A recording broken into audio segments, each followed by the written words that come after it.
Fatores que condicionam o tempo atmosférico. Por que varia a temperatura do ar? A temperatura do ar varia basicamente em função da disponibilidade de radiação solar na superfície terrestre.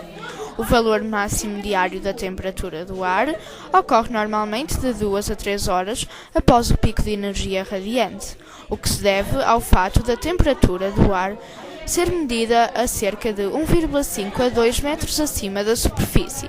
Já a temperatura mínima diária ocorre de madrugada, alguns instantes antes do nascer do sol.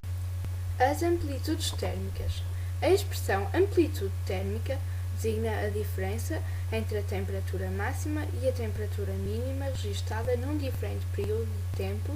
Por exemplo, a amplitude térmica anual designa a diferença entre a temperatura média do mês mais quente e a temperatura média do mês mais frio.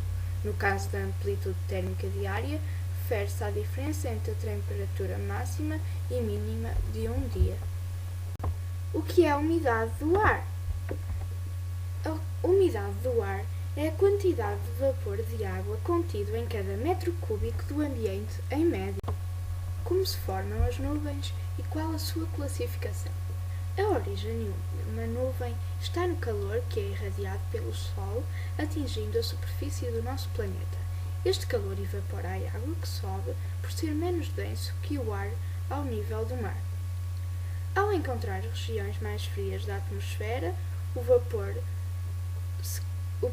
condensa-se, formando minúsculas gotinhas de água que compõem então as nuvens.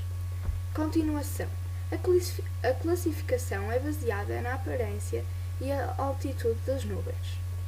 A classificação das nuvens divide-se em 4 categorias: straus, que quer dizer camada, cumulos, monte, cirrus, tufo de pelo, nimbus, muita chuva.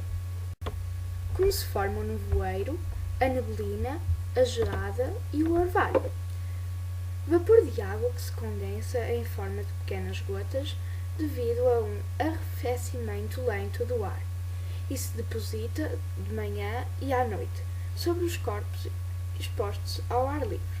A neblina é formada pela suspensão de minúsculas gotinhas de água numa camada de ar próxima do chão.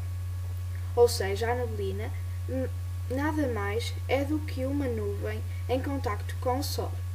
Esse fenómeno, também conhecido como nevoeiro, é mais comum em lugares frios, úmidos e elevados e ocorre devido à queda da temperatura e à consequente condensação do vapor d'água junto ao Sol. O nevoeiro ou névoa é uma nuvem cuja base está no solo ou perto dele e reduz a visibilidade até 1 km. Com visibilidade inferior a 1 km ocorre uma neblina. Pode ter origem no calor emitido durante a noite em ar úmido que se move na horizontal e é arrefecido por baixo ou aparecer entre o ar quente e o ar frio numa frente. Durante a noite, a temperatura no mês de outono e inverno, nas regiões frias, o vapor de água ao nível do solo transforma-se em finos cristais de gelo que se agarram à relva ou à terra. A geada derrete quando a temperatura do ar aquece o suficiente para isso. Por que chove? Quando está calor e o vento sopra, a água dos lagos e dos mares evapora-se, tal como acontece à água das poças de chuva. A água transforma-se num gás leve que sobe no ar, o vapor de água. A atmosfera está mais fria do que a superfície da Terra. Assim, ao subir, o vapor de água vai arrefecendo e formam-se gotas muito pequeninas de água. São estas gotas que formam as nuvens. À medida que arrefecem, as gotinhas de água vão ficando cada vez maiores. Se ficarem demasiado grandes, caem. Daí começa a chover. Pressão atmosférica. A pressão atmosférica é o peso que o ar exerce à superfície da Terra. O valor expressa-se em milibar, MB, ou em hectopascal, HP. Trabalho realizado por Henrique Marques, número 16.